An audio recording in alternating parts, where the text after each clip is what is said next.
Hi everybody, I hope you're doing well. As you saw from the title slide, we will be talking about frankincense today. Frankincense is a resin and it's old and ancient. It's been used from pretty much the beginning of time. Well, maybe not so much, but at least 5,000 years or so. So before we get into things, I would just like to say hi. Like I said in my previous video, I'm trying to get back into the swing of things, so any topic suggestions would be great. If you have any essential oils you'd like to talk about, or essential oil topics you'd like to discuss, or have a presentation about, or whatever, let me know. I will be happy to provide the knowledge and the sources you can use for further investigation on your own time. So, leave me comments below. I will have all the links and sources and further reading down below as I always do. So without further ado, let's get into it. Frankincense is an aromatic resin, also known as olibanum. It comes from boswellia trees, and those are various species, and they're used in perfume and incense. And it comes from the Old French, frankincense, which means high quality incense. And here's a little bit more about what frankincense actually is. There are four main species of boswellia, and there's a photo right there. And it is known for living in very unforgiving environments. And they start producing resin between 8 and 10 years of age, and they are raised mainly in Somalia, I think 82%, I think. And they are tapped 2 to 3 times a year, but they're not tapped like a maple tree. What is happening is they strip off some of the bark. Let's see, what's it called? Which is called, let's see, my notes say frankincense is tapped by the scraggy but hardy trees by slashing the bark, which is called stripping, and allowing the exuded resin to bleed out and harden.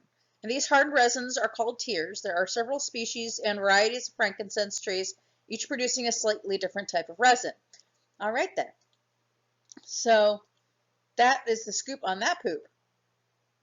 The final taps, though, during their season, produce the highest quality and the highest aroma compound concentration than all of them throughout the rest of the year.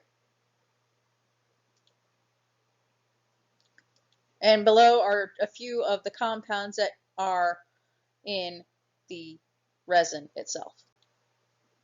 Now here's a little bit of history. I think it's very interesting. I love learning about the history, about how people find out about things, and where it all began, really. So it's been traded for over 5,000 years. It's been found in the Arabian Peninsula, Northern Africa, and Somalia. And there are actually murals in ancient Egypt, such as Queen Hatshepsut, which I think I mentioned in the brief history timeline video that I did like when I first started this channel. But anyway, she died in 1458 BC, so that gives you a rough idea that it's been used for a very, very long time. It has been used in consecrated incenses for many different purposes. It's ragweed season now, so I'm all enjoy. I hope you'll love that part. It's for added effect. Yeah. Anyway, so as many of you probably know, just by general knowledge, that frankincense has been described in the Hebrew and Christian Bibles and the Talmud. It's been used in ceremonies by the Jews, Greeks, and Romans. There are so many biblical references in the Bible, and I have a list in the next slide that you can pause at. I'll also list them below, that I found that mentioned and discuss in, passageways, I guess, about frankincense, and I hope you will find them interesting if you dig that sort of thing. If you don't, just keep on watching. I was looking at them through Bible Gateway and in their English Standard Version. So if some of the fancier biblical language can be a little confusing, try that version. It's pretty easy to understand and get the gist of what you're looking at. So here's a list right here. Isaiah, Jeremiah, Song of Solomon, Exodus, Leviticus, Malachi, Psalms, Luke, Revelation, Matthew. So here's some more history stuff too. It has a really long history. It was reintroduced to Europe by the Frankish Crusaders, and strangely enough, the name frankincense was not from the Franks themselves, but in reference to its quality. The lost city of Ubar, which is now Shishir in Oman. If I butchered it, please forgive me. Feel free to correct me. That's the only way I'll know, is if I learn by people who know stuff. Anyway, it is thought through new archaeological studies that this was the center of the frankincense trade, called the Incense Road, kind of like the Silk Road, but for the more specific incense trade. It was rediscovered recently, the route and the location, and it is now being studied archaeologically and anthropologically. So I'm sure we will be hearing about new discoveries in that lost city in the future, and I'm really excited to learn more about it. It was also mentioned by Herodotus in Greece. He discussed the harvesting method of the frankincense, and he said that it was very dangerous, not because necessarily the harvesting method itself, but that in the trees and around the trees, oh, sorry, I bit my tongue. Yeah. That there were venomous snakes around the area. And so that is what made it so difficult. Then he talked about one of the ways to fix or a solution to this problem that can, I think it was to repel snakes or whatever. They could burn the gum of the styrax tree as a repellent. Now, the resin was also mentioned by Theophrastus and by Pliny the Elder in the Naturalis Historia. Now, in ancient southern Arabia, they were a major exporter of frankincense, and they traded as far away as China. Now, back in those days, that was a long, long way away. Traveling for those kinds of distances was not easy. Today, we can take planes and trains and cars, planes and trains and automobiles. Such a good film. Anyway, there's a man named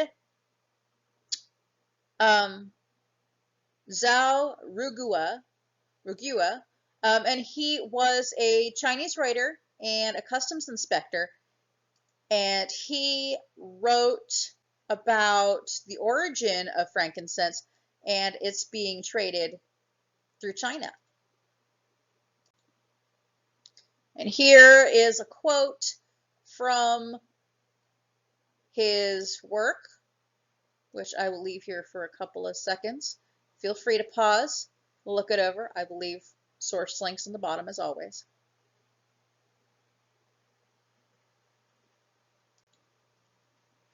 Now, I mentioned earlier about the quality. There are a few different grades, but the highest grades, most of which are used in the therapeutic essential oil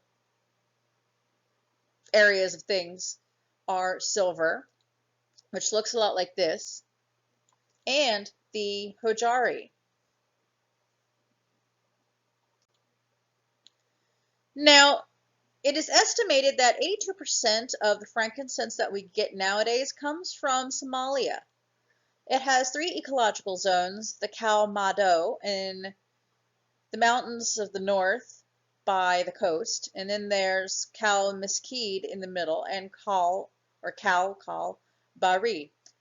Again, if I butcher it, I apologize.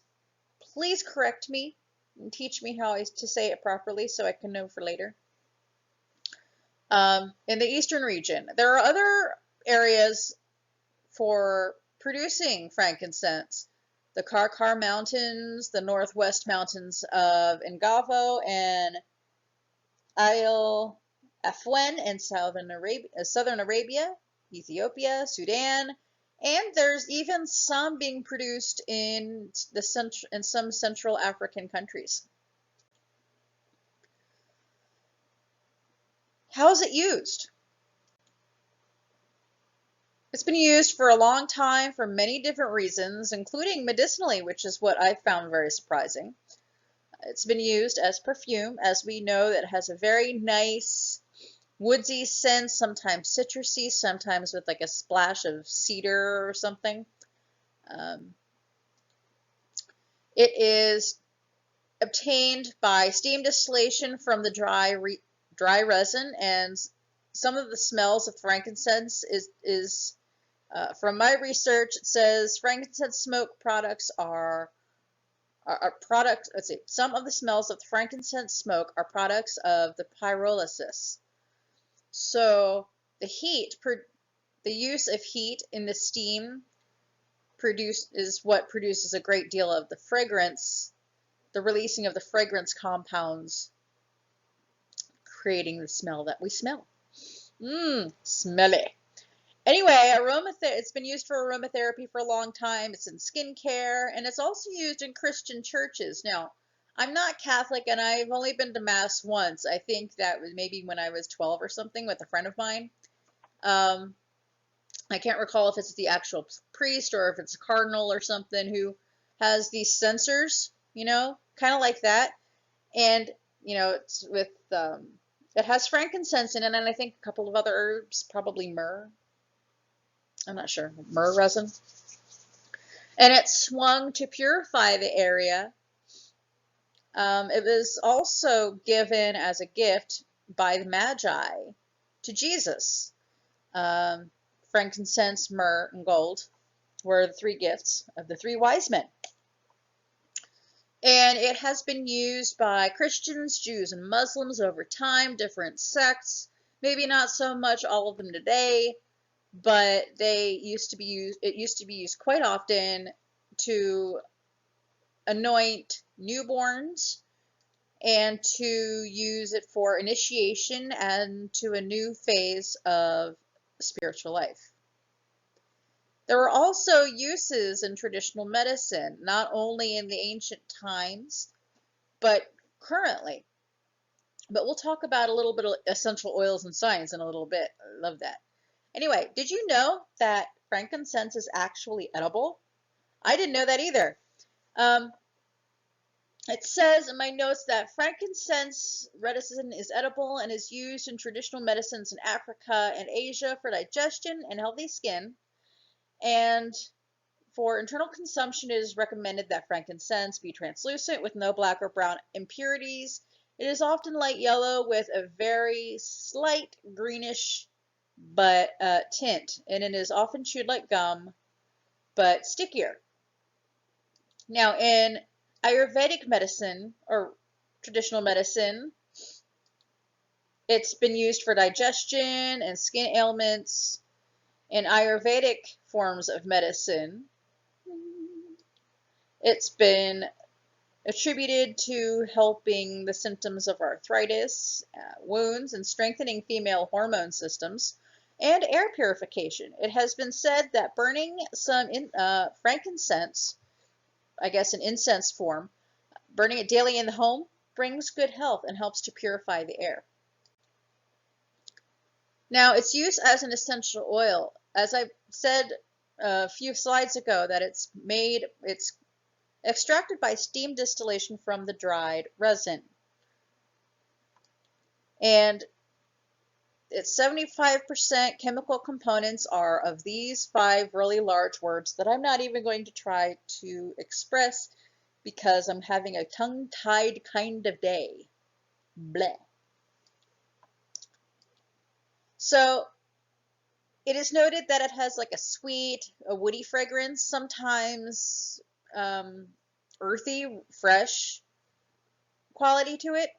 It's been used in perfumes, recent or modern and ancient. It's balsam or woodsy. It's lemony, so it has kind of a citrus scent to it, and it has like an incense quality, as well as conifer, like pine trees and cedar and all things like that. Now on to the fun sciencey stuff. It's like you get 2 for 1. You get What's My EO and essential oils and science all in one. Now, in medical research, there have been therapeutic trials for ulcerative colitis, asthma, and rheumatoid arthritis. And at the moment, there is insufficient evidence of safety or effectiveness.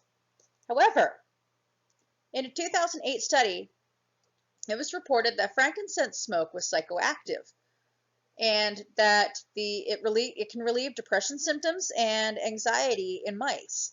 The researchers found that the chemical compound isensol acetate was responsible for the effects.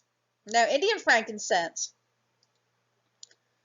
the Boswellia serrata, I believe, it was used in a randomized, double-blinded placebo-controlled study of patients with osteoarthritis.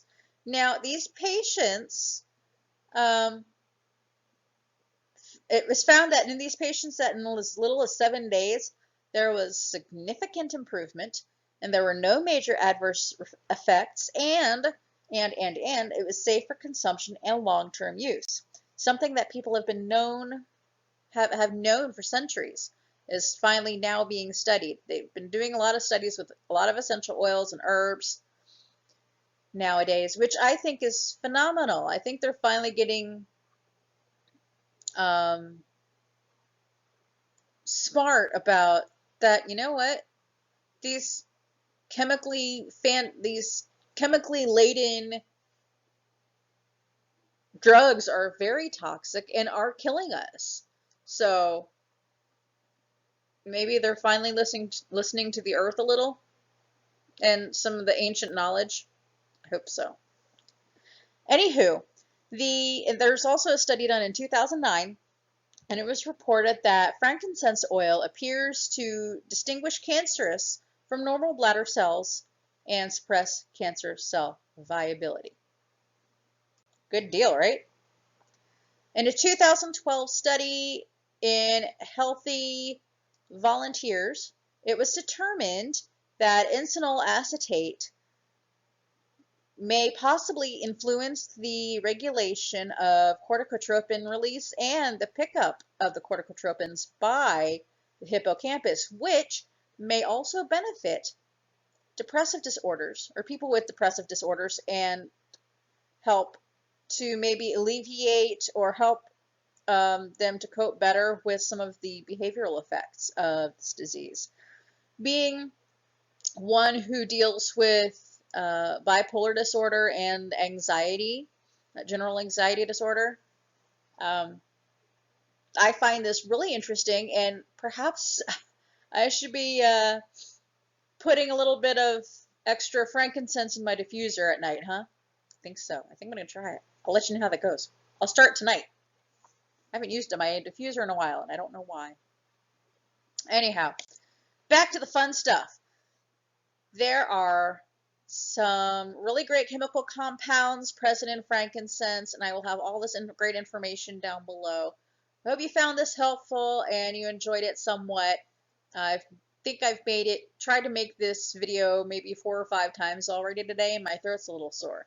I've tried this PowerPoint mix and something else and things, and I kept getting interrupted, and then I had to go to my therapist's appointment because I found a new therapist and I really, really like them or him, and I think it could be a good thing. I've been looking for. He came highly recommended. I've been on a waiting list, and they finally called me earlier this week and said that they had an opening. And I'm like, hell's yes, let's get me in there. They specialize with anxiety and bipolar and and uh, behavioral health, stuff like that. So that's really exciting. I had a good experience this afternoon, so fingers crossed it's going to be awesome. Well, maybe not awesome, it's therapy, but it's something that I need to do. Anyway, and I found a good person to do it with. So if you have any topic suggestions, like I said before, leave me a comment down below. Any comments, questions about essential oils, specific essential oils, Young Living products, want a hand becoming a member and becoming part of my team, or to order stuff, just let me know. And I will be happy to help. You can leave me a comment. You can shoot me a message right here on YouTube, or go to my blog, nikkisessentials.com. There's a contact form there. Or you can email me at nikki@nikkisessentials.com. I will put all that information down below. Thanks for joining me, everybody. Thank you for watching. If you liked it and you found this helpful, please like, thumbs up. If you're new, spank the subscribe button wherever the hell that is, and leave a comment down below. Let's get a discussion going and make some friends. So I'll talk to you all very soon. Thanks again so much for watching and joining me today. I will talk to you all soon. Bye.